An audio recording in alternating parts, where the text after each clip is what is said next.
자, 이번 시간에는 계산서와 관련된 부속 서류, 계산서라는 말하고 세금 계산서하고는 천지 차이죠.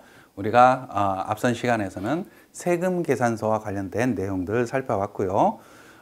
세금자가 붙으면 부가가치세가 과세되는 그러한 재화 용역의 공급이다. 뭐 이렇게 보시면 될 것 같고, 계산서다라고 하면 면세, 부가가치세법상의 면세 적용 대상 거래를 이야기한다. 이렇게 보시면 되겠어요. 세금 계산서와 계산서는 법적 증빙으로 취급을 하죠. 그래서 부가가치세가 면제되는 재화 용역을 공급한다. 그럴 경우에는 그 증빙 서류로 계산서를 발급을 하게 된다. 이 계산서 발급과 관련된 내용들은 부가가치세법에 나오는 내용이 아닙니다. 법인세나 소득세법에 나오는 내용들일 텐데, 전자세금 계산서 발급 의무자들이 바뀌었죠. 그죠? 전자세금 계산서 발급 의무자들 바뀐 것처럼 전자계산서도 개인 사업자 같은 경우 바뀌었습니다. 그래서 법인은 모든 법인 사업자는 전자계산서 발급을 해야 되고요. 계산서를 발급을 할 때 전자적으로 발급을 한다 이런 얘기죠. 개인 사업자 같은 경우에도 세금 계산서, 전자세금 계산서 발급 의무자처럼 총수익 금액이 8천만 원 이상인 개인 사업자는 전자계산서를 발급을 해야 된다. 이렇게 수정이 바뀌었다, 개정됐다 이렇게 보시면 될 것 같고, 전자계산서 연역을 보시면 작년, 그러니까 2020년도 총수익 금액 기준으로는 1억 원이죠. 전자계산서, 전자세금계산서 동일하다 이렇게 보시면 되겠어요. 그래서 면세사업자 같은 경우는 2020년 총수익 금액 매출이 1억 이상이다라고 하면 올해 하반기부터 전자계산서를 쭉 발급을 하면 되겠고요. 올해 2023년 매출이 8천만 원 이상이 됐다라고 하면 그 개인 사업자, 면세 사업자 같은 경우 계속해서 이제 계산서를 전자적으로 발급을 하면 된다. 그래서 이러한 세금 계산서와 더불어서 이 계산서 합계표를 제출을 해야 될 텐데, 계산서는 면세 사업과 관련되어 있는 내용이죠. 그죠? 매출 계산서 합계표, 매입 계산서 합계표 뭐 이렇게 구분을 할 수 있죠. 세금 계산서처럼. 그러면 이러한 계산서 작성 교부, 합계표 제출 이 내용은 그 부가가치세 신고할 때 해도 되고요. 그 다음에 원칙적으로 따지면 매출, 매입 계산서 합계표를 다음 연도 2월 10일까지 세무서장에게 제출하면 된다. 이렇게 기억을. 그래서 이제 면세 사업자들 같은 경우는 면세 사업장 현황 신고하죠. 그죠? 그때 보통 제출을 하기도 하는데, 법인 같은 경우에는 뭐예요? 부가세 신고할 때 그냥 같이 신고를 하는 방향으로 많이 활용을 합니다. 그래서 부가세 신고할 때 제출된 것들은 이때 제출을 미리 한 거니까 상관은 없죠. 그래서 다만 다음 어느 하나에 대한 계산서 합계표는 제출하지 않을 수 있다. 뭐 이런 식으로 전자계산서, 세금계산서 합계표도 전자세금계산서 합계표는 제출하지 아니할 수 있다. 이런 것처럼 계산서도 비슷하게 규정을 하고 있다. 이렇게 보시면 되겠습니다. 자, 계산서 합계표도 그 세금 계산서 합계표랑 대동소이합니다. 그림 형식적으로 서식들을 보면 그렇게 해서 서식들에 대해서는 세금 계산서와 대동소이한 그러한 차이가 없는 걸로 여러분들이 기억을 하시면 될 거고, 화면을 통해서 여러분들한테 계산서 매출 매입 그 엑셀 자료로 업로드하는 거, 그리고 스크래핑, 홈택스에서 스크래핑 해가지고 업로드하는 방법을 화면을 통해서 보여드리도록 하겠습니다. 자, 256페이지 보면 이제 사례 연습이 있습니다. 그 엑셀 자료로 그 업로드하는 과정을 살펴볼 텐데, 그 스크래핑은 이쪽에서 하는 거고요. 원클릭 텍스. 그 다음에 엑셀 자료 업로드 할 때는 기타 메인 매출, 기타 전표 입력해서 업로드 하겠습니다. 그래서 256페이지에 계산서 발급 내역과 계산서 수치 내역 뭐 이런 것들이 제시가 되어 있습니다. 그랬을 때 그 3월 10일자, 그다음에 3월 말, 뭐 2월 18일 날, 뭐 이 계산서 수치 내역들이 있네요. 그죠? 이 내용들을 제가 엑셀 서식을 다운 받아 가지고 거기에 그 서식에 맞게끔 제가 올려놨다 이렇게 보시면 되겠어요. 이 계산서 매출 계산서 내역이죠. 그래서 업로드를 하면 이 지금 한 개가 들어와 있는 거죠. 그죠? 이거를 메인 매출 전표에 보낼 거냐? 네 하고 그 메인 매출 전표에 들어갈 업로드 할 준비가 돼 있는 거죠. 보낼 준비가. 그러면 분계 설정을 해서 매출은 제품 매출, 외상 매출금 이렇게 세팅을 해놓고 우선 전송 준비가 됐습니다. 그래서 전표 처리를 눌러보면 이 회계 처리가 이 전표가 메인 매출 전표에 들어간다 이렇게 보시면 되겠어요.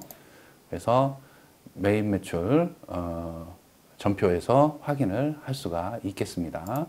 3월 10일자로 검색을 해보면 3월 10일자로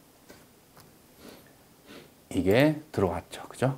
면세 계산서로 그 5천만 원짜리가 들어온 걸 확인을 할 수가 있겠습니다.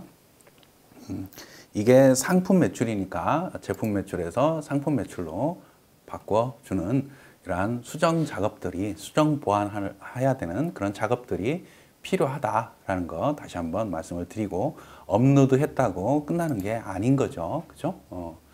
자, 매입 계산서와 관련해서도 업로드를 해보도록 하겠습니다. 매입 계산서 여기에 있네요. 업로드를 하면 3개의 계산서들이 들어와 있습니다.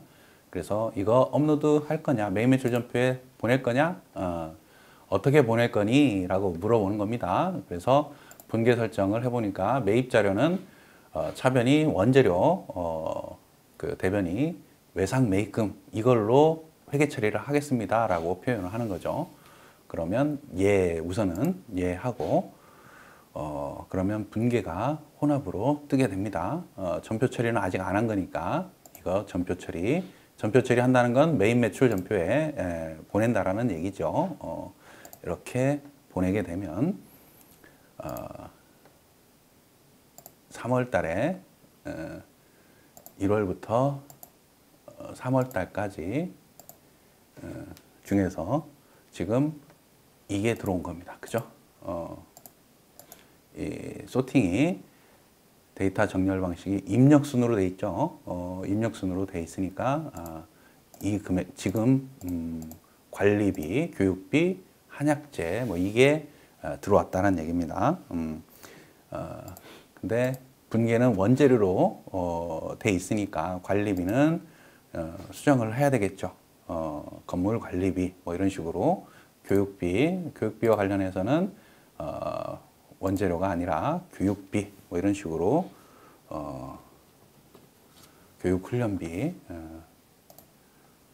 이렇게 회계 처리를 하게 됩니다. 그 다음에 이 한약재 같은 경우에는 혹시라도 이 그 256페이지에 그 해설이 있죠. 화장품 원료를 생산 판매하고 있다. 한약재 등을 활용을 해서 그렇다면 원래는 뭐예요? 의제 매입세액 공제 대상이 됩니다. 그래서 원칙적으로 따지면 이 원재료에 대해서 코드를 걸어줘야 되는 거죠. 뭘로? 의제 매입세액 공제 반영분. 이거를 반영을 안 해주면 어때요? 의제 매입세액 공제 신고서 작성할 때 끌어와지지 않습니다. 그죠? 여기서는 그냥 그 나중에 2분기 회계 처리를 할 때 보여드리는 걸로 하고 고려하지 않는다라고 해서 이렇게만 회계 처리를 하도록 하겠습니다. 외상 매입금이 아니라 미지급금 이렇게 수정을 하기는 해야 되겠죠, 그죠? 수정을 한다라고 하면 미지급금으로 기중에는 외상 매입금이나 미지급금이나 하나로 그 회계 처리하는 게 좀 도움이 될 수가 있어요. 중간에 어떤 동일한 거래처에 대해서 어떤 거는 미지급금, 어떤 거는 외상 매입금 이렇게 회계 처리하는 경우들이 있습니다. 간혹. 그러면은 기말에 결산할 때 거래처 원장을 보고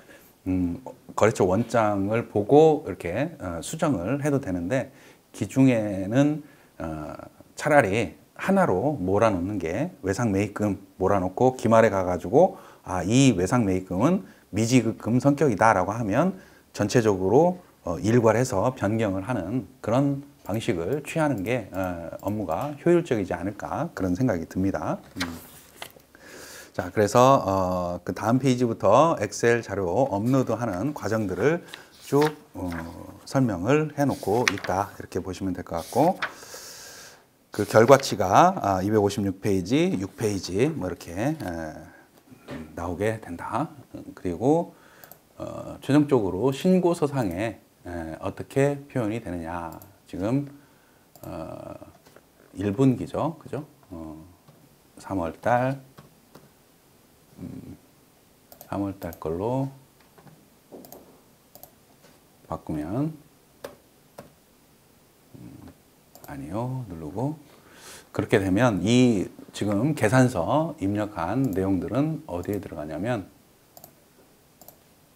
여기에 들어옵니다. 5천만 원 계산서 수취한 거 1,670만 원 정도 이쪽으로 반영이 된 게 확인이 되겠습니다.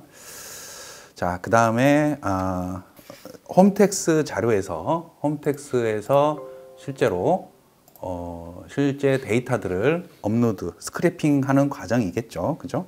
스크래핑해서 업로드하는 과정을 간략하게 살펴보도록 하겠습니다. 자, 우리가 계산서를 스크래핑을 하려면 기본 스크래핑 회사 설정에서 승인이 돼야 되죠. 우리 세무회계 사무소가 수임 동의해가지고 거래를 하고 있다. 이렇게 이게 세팅이 기왕에 돼 있어야 되는 거죠. 그리고 나서 전자 세금 계산서 업로드 스크래핑을 할 준비가 되어 있는 거죠. 그래서 매출 계산서, 매입 계산서 뭐 이렇게 원 클릭 텍스트라서 두 개를 한 번에 불러올 수가 있긴 합니다. 5월달 걸로 불러와 보겠습니다. 5, 3, 1 그러면 조회해서 쭉 프로그램을 통해서 홈택스에 로그인을 하고 그 자료들을 수치를 하는 겁니다. 그죠? 매출 계산서는 없고요. 매입 계산서만 이렇게 수집이 됐다. 이렇게 보시면 될 것 같고 지금 보니까 제품 매출로 이렇게 쭉 과세는 매출, 매입, 면세 계산서들